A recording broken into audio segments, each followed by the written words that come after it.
All right, so you sent us some great info on protecting a home lab from thunderstorms. Oh, yeah. And let's be honest, a fried server is everyone's nightmare. It's the worst. I can only imagine that sinking feeling, coming back to your home lab after a big storm, Right. hoping everything is still running. Fingers crossed.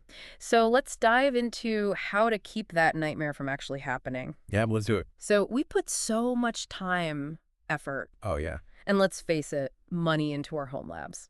For sure. It just makes sense to give them the protection they deserve, especially from something as unpredictable as a thunderstorm. Yeah, you really got to think about these things. Exactly. And we're not just talking about unplugging things, when the sky starts to rumble. Oh, no. We're going deep Fire. into building a real defense strategy. Layered protection. That's what we like. Starting with, I think, the scariest scenario, which is a direct lightning strike. Oh, yeah. When Zeus himself decides to target your home lab, Right.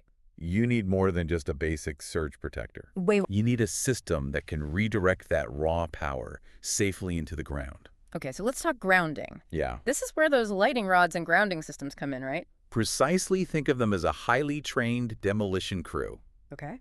guiding that immense energy away from your precious electronics and safely into the earth. So it's like a controlled demolition, It is. but for electricity. That's a great way to put it. But are all grounding systems created equal? That is a great question. I've heard about this thing called a UFER ground. Ah, the UFER ground. Sounds very fancy. It is considered the gold standard, Okay. especially in areas with frequent thunderstorms. So Florida. Florida would be a great example. Okay. What makes it special is the use of copper wire encased in a concrete mixture. Interesting. This creates a low-resistance path for that lightning surge to travel through, I see. minimizing the risk of it finding its way into your home's electrical system. So it's like a super highway Yeah. for lightning, It is. but leading away from your home lab? Exactly. Okay, now I'm guessing there are some guidelines we should follow Oh, for sure. for setting up a proper grounding system. Absolutely. Yeah. You always want to consult the National Electric Code, or NEC. The NEC. Yeah, it's like the rule book for electrical wiring. Okay. And it has a whole section on grounding. Got You it. can even find it online. Just search for NEC grounding. Perfect. We'll make sure to link that in the show notes. Please do. Now let's move a step back from that apocalyptic lightning strike scenario Okay. and talk about something a little less dramatic, but still super important. Right. Power surges. Right. Because even if you're lucky enough to avoid a direct hit, Yeah. those surges from the power grid can still wreak havoc Oh, yeah. on your delicate equipment. Yeah. And this is where those trusty surge protectors come in. Okay, before we dive in, let's be honest. Most of us have a drawer full of random surge protectors. Oh, I know it. We plug things in and hope for the best. Hope is not a strategy. But how do these things actually work? Yeah, it's a great question. What's going on inside that plastic box? Well, inside those surge protectors are these components called metal oxide varistors, or MOVs for short. Right. They're kind of like the unsung heroes of your home lab, quietly sacrificing themselves Okay. to protect your equipment. Interesting. When a surge hits, those MOVs absorb the excess voltage, I see. often burning themselves out in the process Oh, okay. to keep that surge from reaching your devices. Wow. So they really are taking one for the team. They are the MVPs. That makes sense now why you shouldn't reuse those surge protectors after a major storm. Right. Those MOVs might be fried. They're probably toast. And that's also why it's important to pay attention to the joule rating Oh, yeah. when buying a surge protector. Definitely. So the higher the joule rating, the more energy it can absorb That's right. before needing to be replaced. You got it. For a home lab, I'd recommend going for at least 2,000 joules. At least. So it's kind of like a damage sponge I like that. for your electronics. It is. The more joules it can handle, the more protection you have. Exactly. Now we've got those individual surge protectors guarding each device. Right. But what about protecting the whole home lab at once? That's where whole house surge protection comes in. Okay, tell me more. It's installed at your main breaker panel and acts like a gatekeeper, Okay. intercepting those surges before they can even reach your home lab's power outlets. So it's like an extra layer of defense Yeah. guarding the entire fortress. You got it. Does this come standard in newer homes? So many newer building codes actually require whole house surge protection, Oh. but retrofitting is definitely possible for older homes. So it's possible for everyone. It's like giving your electrical system a much-needed security upgrade. Yeah, that's a good way to think about it. Think of it as adding an extra moat and drawbridge around your castle. I love that analogy. Gotta love a good castle analogy. Now, beyond those big surges, what about those annoying brownouts Oh. and power flickers? The worst. Those can be just as bad for sensitive electronics, right? Absolutely. Those smaller fluctuations can cause data corruption or even damage components over time. And this is where UPS comes in. This is it. Not just for backup power, Right. but also for voltage regulation. Yeah. Everyone always talks about the backup power aspect, They do. but voltage regulation is just as important. I think a lot of people don't know that. Yeah, they don't. It's like having a safety net for your equipment, That's a great way to put it. smoothing out those power dips and keeping everything running smoothly. Exactly. But I know it can't stop a direct lightning strike, right? You're right. A UPS isn't a substitute for a proper grounding system. Okay. But for those smaller fluctuations Yeah. and even brief power outages, Yeah. it's essential for keeping your home lab online and protecting your data. So a UPS is like a bodyguard for your electronics, It is. while a grounding system is like the fortress walls. I like it. And just to be clear, when we talk about a UPS, we're talking about an uninterruptible power supply, Yes. not the delivery service. Not the delivery service. Although it'd be pretty cool if a UPS delivery truck showed up every time your power flickered. That would be amazing. But seriously, when choosing a UPS for your home lab, Yeah. there are a few key factors to consider. There are. What? Well, the first is runtime. Okay. How long do you need your equipment to stay powered on during an outage? So if you're just worried about brief power blips, Yeah. a shorter runtime might be enough. It could be. But if you live in an area with frequent or prolonged outages, If you're in a place that loses power a lot, yeah. then you'll definitely want a UPS with a longer runtime. Okay, so runtime's a big one. It is. Mm-hmm. You need to consider the wattage. Wattage. How much power do your devices draw?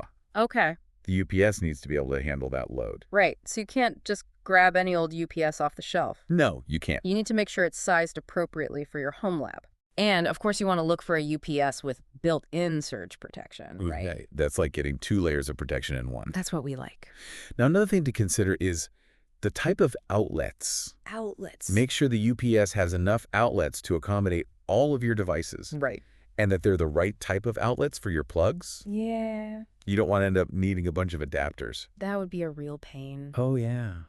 Now, we've covered surge protectors, whole house protection, and UPS systems. We have. It sounds like we're building quite the arsenal of defenses here. We are. But there's one more weapon we need to add to our arsenal. Oh. And it's something that often gets overlooked. What is that? Fiber optics. Fiber optics. Isn't that just for super fast internet speed? Well, that is one of his benefits.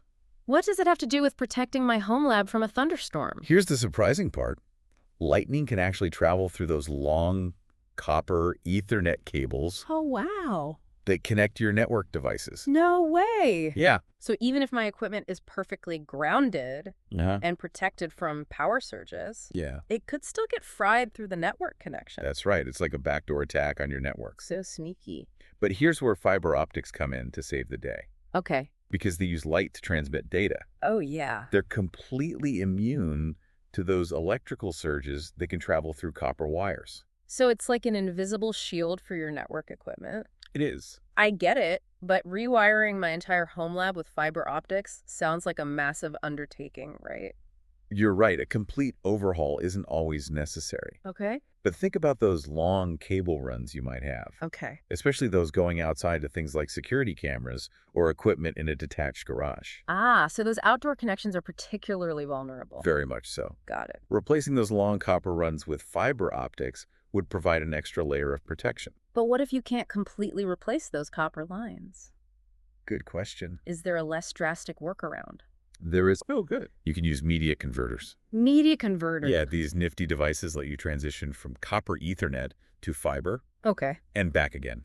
I see. It's a more cost-effective way to add that protection without rewiring everything. So media converters are like a bridge They are between the copper world and the fiber optic world. a bridge between worlds. We've covered a lot of ground here, literally and figuratively. We have. We've talked about surge protectors, whole house protection, UPS systems, grounding lightning rods, and even fiber optics. We have. Is there anything else we need to consider when it comes to safeguarding our home labs from thunderstorms? There's one more key concept that ties all this together. Okay, hit me with it. Layered surge protection. Layered surge protection. It's about having multiple layers of defense, Okay. like building a fortress around your home lab. Okay, I'm intrigued. Tell me more about this layered approach. Think of it as a three-pronged defense. Okay. Type 1, Type 2, and Type 3 protection. All right. Break it down for me. Type 1 is installed at the source, where Yeah. the power comes into your house. The source. It's like the first line of defense against anything coming in from the grid. Okay, so type 1 is like the outermost wall of the fortress. Exactly. What about type 2? Type 2 is your whole house surge protection installed at the main breaker panel. Okay. This protects everything inside the house, Including your home lab. especially your home lab. Got it. So type 2 is like a second wall of defense. It is protecting everything within the fortress walls. You got it. And finally, type 3. Type 3 is your point of use protection, Okay. like those trusty surge strips and UPS units we discussed earlier. Yeah. They provide that final layer of protection for individual devices. So it's all about having multiple layers of defense, Exactly. like a series of concentric circles, I like it. protecting your home lab from all angles. It's a great way to visualize it. This layered approach is incredibly effective because it protects against surges from both external sources, like the power grid, and internal sources within your home's wiring. Exactly. It's like having a comprehensive security system for your home lab. This layered surge protection concept is brilliant. It is a good one. It really does seem like the best way to protect your home lab from those electrical gremlins. Yeah, it really is. But let's be honest, even with all these fancy defenses, sometimes the simplest solution is still the best, right? You are absolutely right. And in some cases, it might be the only option. We're talking about unplugging everything, aren't we? We are. The good old-fashioned method. Tried and true. I know it can seem a bit outdated in this world of always-on connectivity. Yeah, but it's still the most foolproof way to protect your equipment if your home lab isn't mission critical and you're willing to take it offline during a storm. It's like hitting the reset button on any potential electrical threat. Exactly. And it's a good reminder that sometimes the simplest solution is the most effective. Absolutely. And remember, if you do decide to unplug everything, don't forget to disconnect those network cables too, not just the power cords. Right. We talked earlier about lightning traveling through copper Ethernet cables. Yeah, we did. So unplugging those network cables adds an extra layer of safety by preventing damage from electromagnetic interference, Okay. which is another risk during a thunderstorm. It's all about minimizing risk It is. and protecting your investment. Your time, your money, and your data. Well, I think we've covered a lot of ground in this first part We have. of our deep dive into protecting your home lab from thunderstorms. We've gone deep. We've talked about everything from grounding systems and surge protectors to UPS units and fiber optics. The whole shebang. And we've emphasized the importance of that layered approach to surge protection, Yes. creating a multi-tiered defense system for your valuable equipment. Defenses on defenses on defenses. But our deep dive isn't over yet. It is not. In the next part, we're going to shift gears a bit and talk about something just as important as physical protection, data protection. Because even with the best defenses in place, Yeah, there's always a chance that something could go wrong. true. So stay tuned as we explore the world of backups, redundancy, and disaster recovery. Data is king. It is. We'll be back in just a minute. See you then.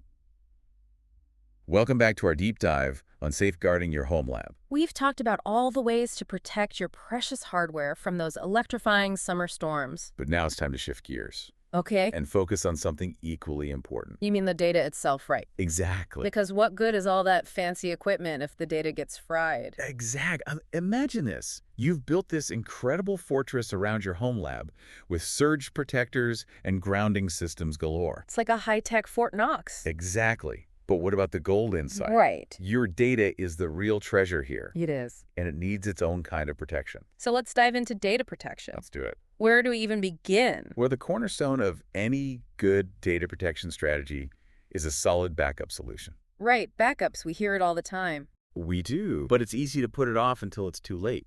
You're right. It's one of those things that's easy to overlook until disaster strikes. Yeah.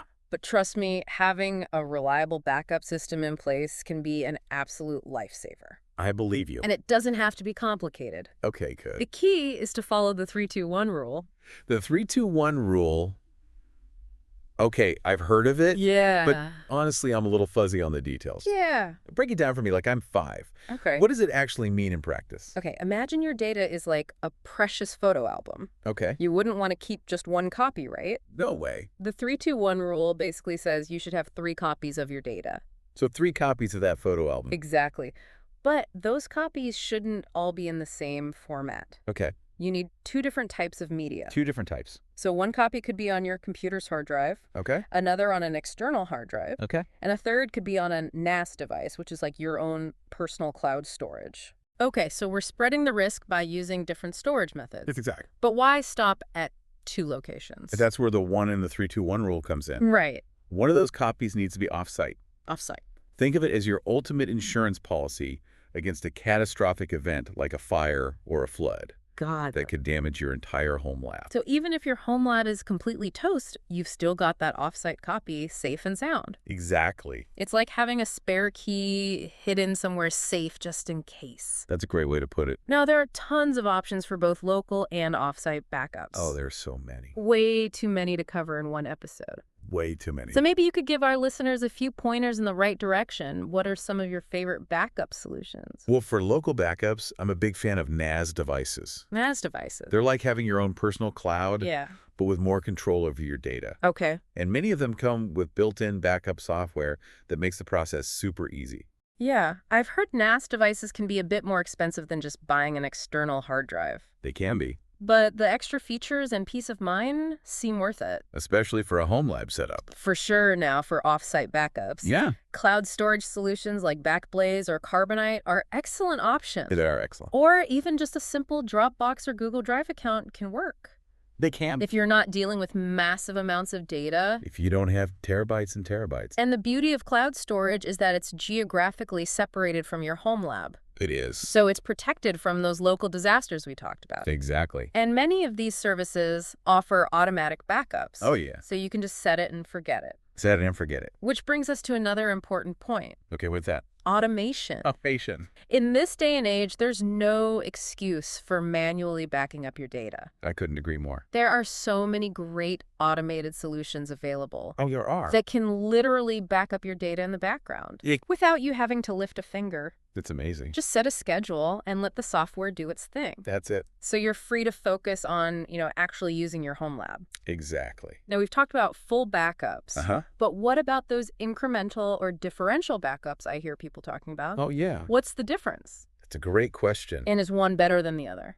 That's a great question. Think of a full backup as a complete snapshot of your data at a specific moment in time. Okay. It captures everything. Everything. So if you ever need to restore everything, you grab that full backup and you're good to go. Okay, makes sense. But full backups can be time-consuming, right? They can be. Especially if you have a lot of data. Especially if you have a lot of data. Yeah. And that's where incremental and differential backups come in. Okay. An incremental backup only copies the files that have changed Okay. since the last backup, Gotcha. whether that was a full backup or another incremental backup. So they're much faster and require less storage space? Agreed. What about differential backups? Yeah. How are they different? Differential backups are similar to incremental backups, Okay. but they always reference back to the last full backup. So they copy all the files that have changed since that last full backup, That's right. regardless of any incremental backups in between. Exactly. Okay, so it's like choosing your reference point. It is. Incremental backups build upon each other, Right. while differential backups always go back to that original full backup. Exactly. Interesting. So which method is better? Yeah, which one is better? Incremental or differential? Yeah. Honestly, it depends on your specific needs and how often your data changes. Okay. If your data changes frequently, incremental backups might be the way to go Okay. because they're smaller and faster. Gotcha. If you prefer a simpler approach and don't mind slightly larger backups, Yeah. differential backups could be a better fit. Okay. And of course, you can always mix and match. Mix and match. Absolutely.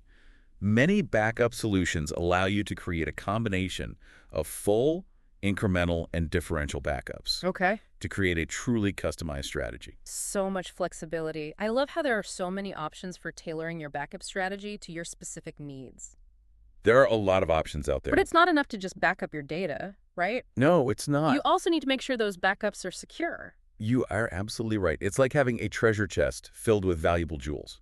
Okay. You wouldn't just leave it unlocked and unguarded, would you? Definitely not. You'd want to lock it up tight and maybe even hire a security guard to watch over it. Of course. The same principle applies to your data backups. I see where you're going with this. You need to implement security measures to protect them from unauthorized access. Okay, so what are some practical steps we can take to secure our backups? Give us the insider tips. Yeah, Well, first and foremost, strong passwords are a must. of course. And I don't just mean a simple password 123 combination. And no, Use a password manager to generate long, complex, and unique passwords for all your backup accounts. password managers are a lifesaver. They really are. They take the hassle out of remembering all those complex passwords. They really do. Okay, what else? Next, enable encryption whenever possible. Encryption. Many backup solutions offer built-in encryption features Okay, that scramble your data, I see. making it unreadable without the proper decryption key. So even if someone were to gain access to your backups, they wouldn't be able to make any sense of the data without that key. Exactly. It's like having a secret decoder ring. It is. Now let's talk about those offsite backups stored in the cloud. Okay. How do we ensure they're secure? That's a big one. We hear so many stories about cloud data breaches. We do. It can be a bit unnerving. It's understandable to be concerned. Yeah. But the good news is that reputable cloud storage providers take security very seriously. Okay, that's good. They have entire teams dedicated to protecting your data from all sorts of threats. So they've got it covered. But you can also take some additional steps to enhance your cloud backup security. Like what? For starters, choose a cloud provider that offers two-factor authentication. Two-factor authentication. This adds an extra layer of security by requiring you to enter a unique code from your phone or email, Okay. in addition to your password. So even if someone were to steal your password, they still wouldn't be able to access your account without that second factor. Exactly. It's like having a double lock on that treasure chest. Exactly. Another good practice is to be mindful of the permissions you grant. Permissions. Don't give anyone unnecessary access to your cloud backups. Right. So be careful who you trust. Be very careful. Okay. Strong passwords, encryption, two-factor authentication, and careful permission management. Yes, Those are all great tips for securing our backups from external threats. they are. But what about internal threats? Oh, what do you mean? Well, what if someone within our own household accidentally deletes or modifies important files? Oh. Or what if you accidentally spill your coffee all over your external hard drive? Oh, those things definitely happen. They do, and that's where versioning comes in. Versioning. It's a feature offered by many backup solutions Okay. that allows you to keep multiple versions of the same file. So if you accidentally delete a file or make an unwanted change, Yes, you can simply revert to a previous version. exactly. It's like having a time machine for your data. You got it. And the best part is many backup solutions offer automatic versioning. Oh, yeah. So you don't even have to think about it. Just set it and forget it. Said and forget it. Okay, I have to admit, versioning sounds like a real game changer. It is a very powerful feature. It's like having an undo button for those inevitable oops moments we all have. It really is, and it's a crucial part of any comprehensive data protection strategy. Well, I think we've covered a lot of ground in this section on data protection. I think we have. From the 3-2-1 rule and choosing the right backup solutions Yes. to security best practices and the magic of versioning. All very important. So we've really gone deep into the essential strategies for keeping our data safe. We have. And remember, this is just as important as all those physical protections we discussed in the previous part. Yeah. Because at the end of the day, it's the data that really matters. Absolutely. Your home lab is more than just a collection of cool hardware. That's right. It's a repository of valuable information, memories, and creative projects. Protect it wisely, my friends. Great advice. Now let's take a quick breather. Okay. When we come back in part 3, we'll talk about putting all of this together into a solid plan Okay. to make sure your home lab can weather any storm, both literally and figuratively. Welcome back to our deep dive. On protecting your home lab. So far, we've covered the physical defenses, Right. shielding those servers from the wrath of Zeus. Exactly. And we've explored that crucial world of data backups, Yeah. creating that digital safety net Yeah. for those precious bits and bytes. All about the data. But now it's time to tie it all together. Right. Create an action plan. Yep. Something we can actually use when those storm clouds start rolling in. Okay. Because let's be honest, Right. it's one thing to know all the theory, Yeah. but it's quite another to be prepared when the thunder roars and the lights start flickering. That's when you need a plan. Okay, so how do we go from theory to practice? Good question. What's the first step in creating a storm-ready home lab? Well, before we jump into action plans, Yeah. I think it's important to take a step back Okay. and know your risks. Know your risks. It sounds simple, Yeah. but you'd be surprised how many people overlook this. Okay, so know your risks. What does that actually mean in the context of a home lab? It means understanding the specific threats your home lab faces Okay. based on your location Okay. and the kinds of storms you experience. Okay. Are you in a lightning-prone area? Okay. Do you get frequent power outages? Gotcha. Or are those brownouts, those annoying voltage dips, more common where you live? It's all about location, location, location. Yes. Someone in Florida might have different concerns For sure. than someone in, say, Arizona. Exactly. Knowing your risks helps you prioritize your protection strategy. I see. If you're in a high lightning area, investing in a robust grounding system, Uh-huh. or that U-for-ground we talked about earlier, Okay. might be at the top of your list. And if power outages are more common, Yeah, then a UPS system with a longer runtime becomes essential. exactly. It's Yeah. about being proactive and anticipating those potential problems Right. before they arise. Okay, so we've assessed our risks. We know what we're up against. Right. What's next? Now it's time to create that storm preparedness plan we mentioned. Okay. Think of it as a checklist of things to do Okay. before, during, and after a storm I like it. to minimize downtime and keep your equipment humming. Love the checklist idea. So let's break it down. Before a storm hits, what are the key actions we should be taking? First things first, make sure all your surge protectors and UPS units are functioning correctly. Okay. Give them a test run. Check those battery backups. Gotcha. Make sure everything is in tip-top shape. It's like giving your home lab a pre-flight check. It is. Make sure everything is ready for takeoff, or in this case, a potential power surge. Right, a power surge, exactly. Okay, what else? Next, double-check your grounding system. Okay. Make sure all those connections are tight Okay. and there's no corrosion or damage. You don't want any weak links in your chain of protection. And, of course, this is a great time to run those backups we talked about earlier. Yeah. Make sure you have a recent copy of all your critical data safely stored, preferably off-site. Because, as we all know, backups are your lifeline. They are? In a disaster recovery situation, never underestimate their importance. Now, what about during a storm? During the storm. What should we be doing while the thunder's booming? Honestly, during a storm. Yeah. It's mostly about monitoring the situation and being ready to take action if necessary. Okay, so keep an eye on those weather reports Yeah. and be prepared to implement those contingency plans we've been discussing. If power outages are likely, you might consider powering down non-essential equipment Okay. to conserve your UPS battery life. Okay. Prioritize those critical systems that need to stay online. And if things get really hairy Yeah. and you're worried about a direct lightning strike, Yeah. well, we all know the drill. Like fun plug. Unplugging everything Everything. might still be the best way It might be. to protect your equipment. Better safe than sorry. Especially when dealing with the raw power of nature. Okay, the storm has passed. The sun is peeking through the clouds. The birds are singing. What do we do now? Time to assess the damage and get that home lab back up and running, right? Exactly. First, check for any signs of surge damage. Okay. Inspect your equipment. Okay. Look for any blown fuses, burnt components, or any unusual smells. If you see anything suspicious, Yeah. don't try to be a hero and fix it yourself. Ew, don't do that. Call in a qualified electrician to assess the situation. Safety first. Always safety first and before you power everything back up. Yep. It's a good idea to double check that grounding system again Okay. to make sure it's still intact. Once you're confident that everything is safe and sound, Yeah. you can start bringing those systems back online one by one, monitoring carefully for any issues. And if you did have to rely on those backups, Yeah, this is the moment of truth. it is. Time to restore that data Right. and get everything back to its pre-storm state. Hopefully you'll never have to use those backups. No, fingers crossed. But it's a huge relief knowing they're there if you need them. For sure.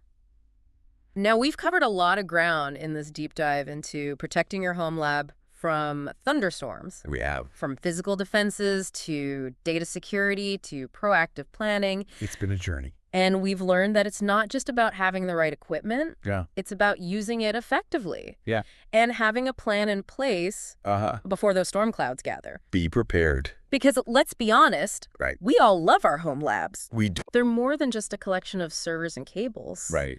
They represent countless hours of work, experimentation, and passion. Definitely. So taking those extra steps to protect them is well worth the effort. Absolutely. And with that, we'll leave you with one final thought. Okay. Now that you've mastered the art of protecting your home lab from Mother Nature's fury, what other aspects of your digital life deserve that same level of care and attention?